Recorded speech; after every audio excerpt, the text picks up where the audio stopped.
Shalom Aleichem, this is Rabbi Kovacs, and Mishnah Yomi is continuing in chapter 6 of Shekalim, Mishnah Gimel. Yesterday we mentioned items that there are 13 of in the temple, and today in Mishnah Gimel we are continuing that theme. Heichon hayu mishtachvim. Where were these 13 places of prostration in the temple?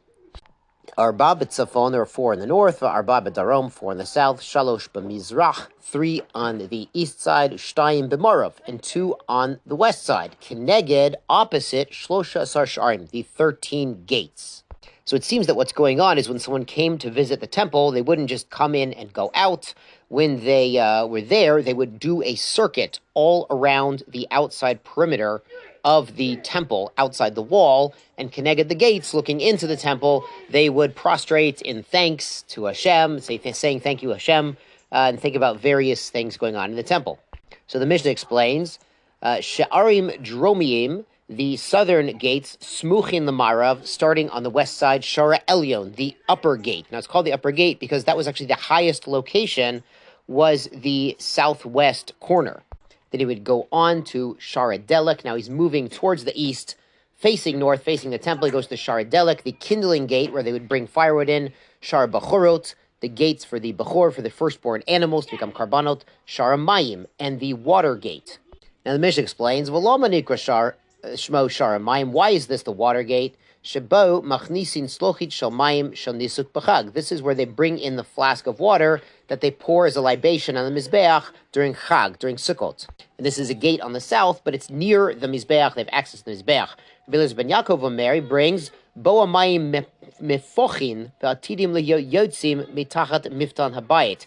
Through this gate, water is going to flow out as if flowing from a flask that's pouring out in the time of, in Messianic times. It's going to come out from under the threshold of the temple and come out this gate into Yerushalayim and the rest of the world. And this is actually a pasuk in Yechezkel, the Bartanura brings. The Gemara describes it in other places, that it's going to be like karne hagavim, like antenna of a grasshopper when it starts, and it will get bigger and bigger and bigger until it's too big and deep to cross, and it's going to become a huge source of water from this little trickle coming out of the temple.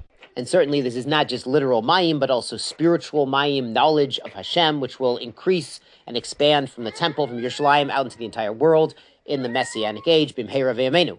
I've also seen an illustration of this on a couple cute pamphlets, like Breslover pamphlets about Emunah, and they'll have like water pouring out of a gate. That's what we're talking about.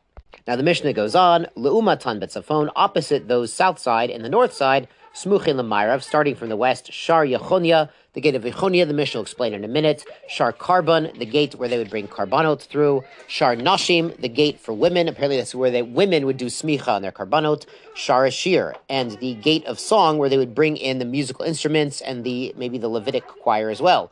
Lama nikra shmo Shar Yechonia. Why is that gate Shar Yechonia? Shabo Yatza Yechonia begaluto. That's where the king, the last king, left the temple on his way to Golut.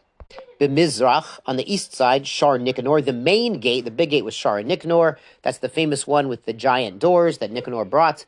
Ushnei Pishpashin Hayulo, and it had 2 smaller gateways next to it, like little service entrances. Echad b'mino, echad b'smola, one on the right and one on the left. So there are 3 entrances there.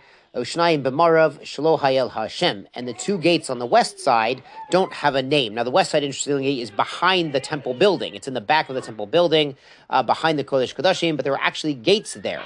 It seems that since these gates were not really used, it's a small area, it's behind the temple, they didn't really use it, so they didn't assign names or functions to these gates. Great, on to Mishnah Dalit. Shlosha asar shulchanot yuba mikdash. There were 13 tables in the temple as well. Shmona shel shayish, 8 made of marble.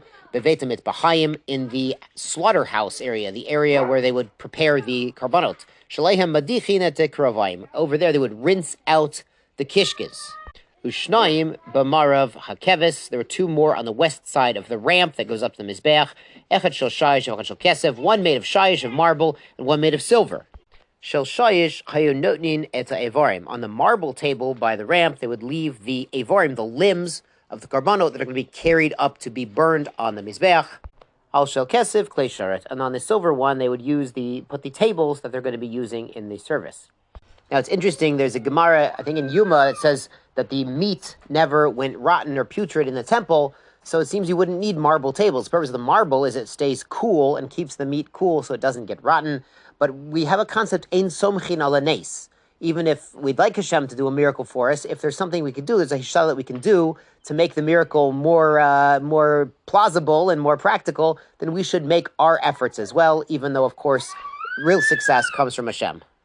Ushnayim be'ulam mebifneim al petach habayit. There are two more tables inside the temple building in the ulam, the sort of the front chamber, the wider chamber, al petach habayit, right by the doorway to the inner chamber. If you have the picture in the bottom of the notes, that'll help. It shows that there's a wider part of the building, the ulam, and that's in front of the heichal, the more narrow part. Echad shel shayish, one of marble, echad shel zahav, the other one was gold.